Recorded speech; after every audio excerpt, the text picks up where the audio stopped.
Assalamualaikum warahmatullahi wabarakatuh. Al-Fakir Alwi Segaf ya. Jangan lupa untuk semua share, subscribe dan juga like video-video yang ada di Syiar TV. Mudah-mudahan berkah untuk semua dan pastinya bermanfaat untuk semua. Amin amin ya rabbal alamin. Assalamualaikum warahmatullahi wabarakatuh.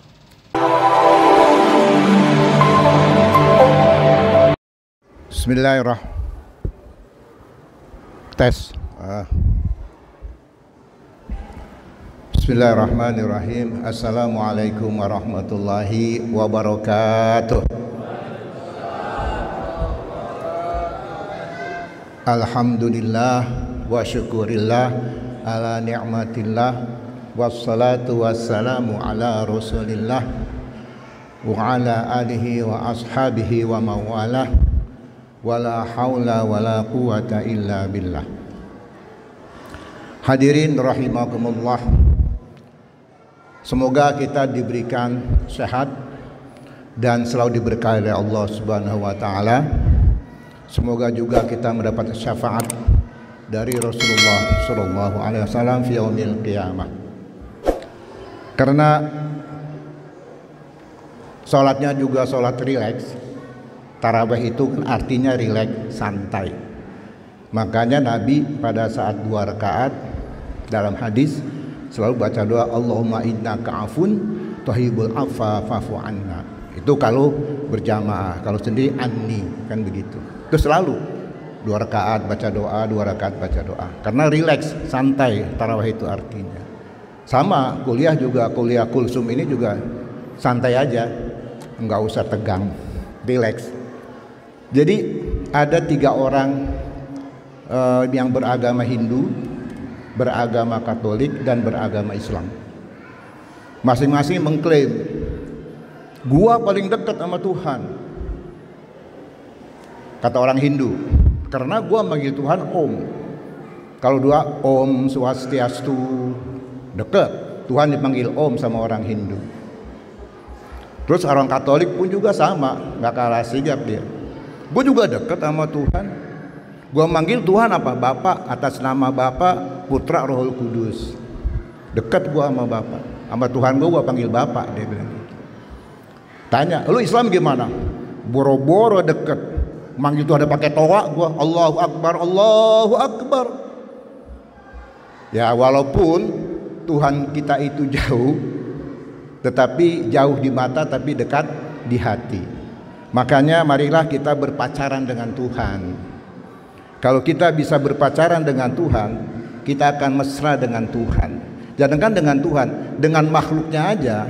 Mantan pacar kita yang jadi istri, dulu kalau pacaran gimana sih? Begitu rindu, begitu mesra. Itu dengan makhluknya loh. Apalagi dengan kholiknya. Maka marilah kita berpacaran dengan Tuhan. Nah, tip-tip pacaran ada, tapi nggak sekarang. Sebab amplopnya harus gede. Tip-tip pacaran itu nanti bagaimana? Nah, ini judul ini cukup ngeri-ngeri sedap saya. Saya dikasih judul Dajjal akan datang atas indikasi hari kiamat sudah dekat. Nah, kalau bicara ini jelas ini ngeri-ngeri sedap karena undang-undang ITE Dajjal itu lebih kejam daripada undang-undang ITE rejim sekarang gitu loh. Dia juga ada undang-undang ITE-nya itu Dajjal. Jadi kalau kita bicara Dajjal, kita bicara fase dalam Islam. Ada fase kenabian. Fase kenabian itu sudah ada Dajjal. Tapi secara kosmologi filosofis, yaitu Dajjal kelas 3, udah ada. Jadi adanya Fir'aun itu Dajjal. Adanya Namrud Dajjal. Zaman Nabi Muhammad adanya Abu Lahab, Abu Jahal, Abu Sofyan, Dajjal. Cuma Dajjal kelas 3. Bentuknya manusia tapi perbuatannya Dajjal. Secara kosmologi filosofis, fisiknya manusia tapi perbuatannya Dajjal.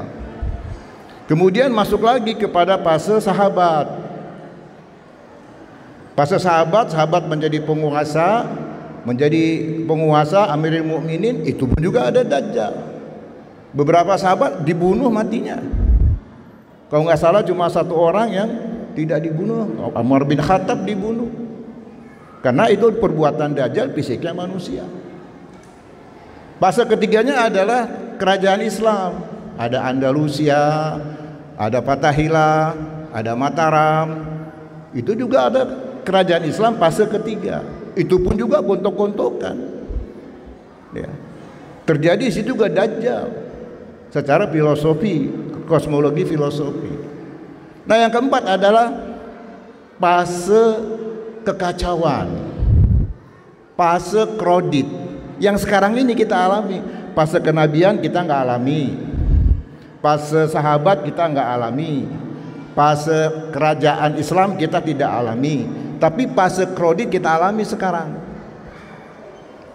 Nah, Dajjal fase krodit ini, kita bicara soal masalah bahwa kalau Dajjal datang itu kiamat sudah dekat, indikasinya bukan berarti 5-10 tahun, bukan, bisa ratusan tahun. Zaman Nabi berapa tahun itu? Berapa ratus tahun. Zaman sahabat berapa ratus tahun. Zaman krodit itu juga ratusan tahun nanti untuk fase kelima, yaitu fase khilafah. Nah, di fase khilafah inilah nanti Dajjal yang sebenarnya, Dajjal kelas kakap akan datang, yang disebut kosmologi Islam.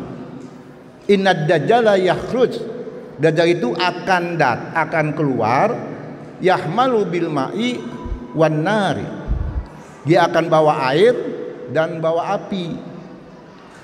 Ini fase yang khilafah. Nanti orang-orang mukmin itu digoda sama Dajjal yang kosmologi Islam, yang matanya satu katanya ya. Seperti itu urusan para ustadz lah yang menerangkan seperti itu. Nah, itu diuji sama orang mukmin itu, sama Dajjal yang kosmologi Islam. Diuji keimanannya itu sebagai filterisasi.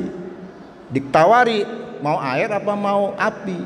Kalau mau air berarti ini neraka, kalau mau api berarti ini surga. Jadi diputarbalikkan sama Dajjal.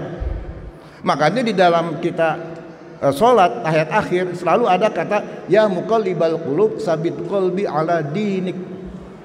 Kita minta kepada Allah yang membolak-balikan hati untuk tetap kita komitmen kepada agama Allah.